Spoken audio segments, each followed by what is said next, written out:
Hindi sila sumali sa isang teroristang grupo. Sumali sila sa isang educational discussion. Pinangakuan sila ng hustisya, katotohanan at mas mabuting Pilipinas. Ang hindi nila alam, papasok na pala sila sa isang patibong, ang terrorist grooming pipeline. Nagsisimula ito sa tinatawag ng CPP na General Mass Course.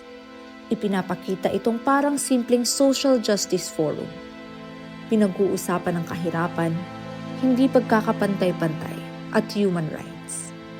Pili-piling kwento ng paghihirap ang ipinapakita.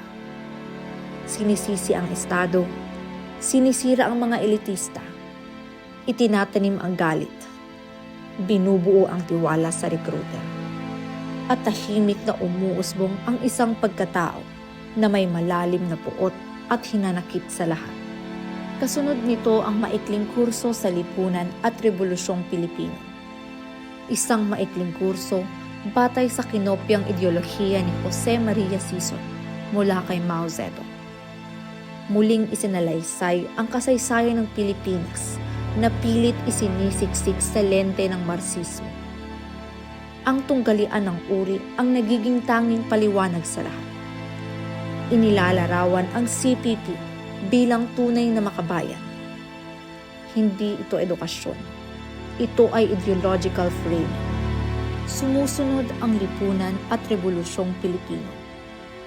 Hinahati ang lipunan sa kaaway na uri at revolusyonaryo. Ang pagiging neutral ay itinuturing na pagtataksil. Ipinapakitang hindi maiiwasan ang karahasan. Ang pagpatay ay nire-rebrand bilang hustisya ng bayan. Ito ay moral inversion.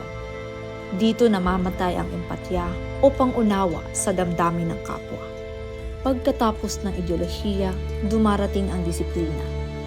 Sa araling aktivista, itinuturo ang pagsunod, pagiging lihim at katapatan sa partido higit sa lahat. Unti-unting pinubura ang malayang pag-iisip. Nawawala ng individualismo o sariling pagkatao. Ang individualismo ay napalitan na ng ideolohiya ng organisasyon. Pagkatapos, muling isinusulat ng partido ang sarili nitong kasaysayan. Pinubura ang mga internal purges. Tinatawag na traidor ang tumututol. Niluluwalhati ang karahasan at pagpatay sa itinuturing na kalaban.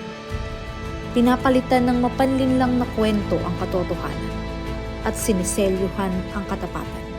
Sumusunod ang malalim na paglubog sa ideolohiya, Marxismo-Leninismo at kaalamang Mao Zedong o MLK-MZ. Ito ang doktrina ng walang katapusang digmang bayan People's War. Ganap na pagsunod, pagsupil sa tumututol. Ito ay total ideological takeover. Hindi na sibilyan ang recruit. Isa na siyang kadre na hinutubo. Kasunod nito ang underground training, mga alias o kola, safe house, lihim na komunikasyon, courier work, fundraising, pangre-recruit at grooming ng ibang biktima. Bawat iligal na gawain ay lalong nagpapahirap sa pag-alis. Ito ay criminal normalization. Sa huli, induction, panunumpa, paglipat sa mga kampo ng NPA, armed training, pagsama sa mga unit guerrilla. Tapos na ang buhay sibilyan. Ang recruit ay isa ng operational asset ng isang teroristang organisasyon. Hindi aksidenteng niradikalisan ng CPP ang mga recruit. Sila ay ginugdong, may disenyo, may plano at sistematikong patibong sa komunal ng CPP, NPA, NBF. Mula silid-aralan hanggang kill zone, bawat educational discussion ay isang hakbang papunta sa terorismo.